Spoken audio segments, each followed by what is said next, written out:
Meditation has been proven in over 1,000 research studies as the wonder drug for our minds. Here is the amazing thing about meditation. It only takes 15 minutes a day to get all the scientifically proven benefits of meditation, but it will give you more than 30 minutes every day in terms of increased productivity and brain function. Let me share a couple of studies that show the power of meditation. I'm just scratching the surface here. Over 1,000 plus scientific research studies have already been done on meditation.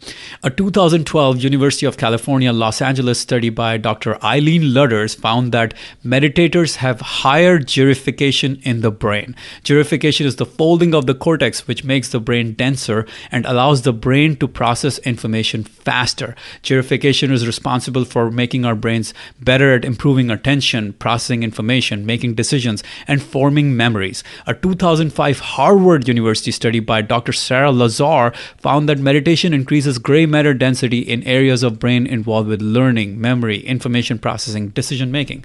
Remember, there are thousands such studies. I've just shared two of them. Now, I have personally been meditating for over 20 years now, and it has been one of the most transformational things I've done for myself.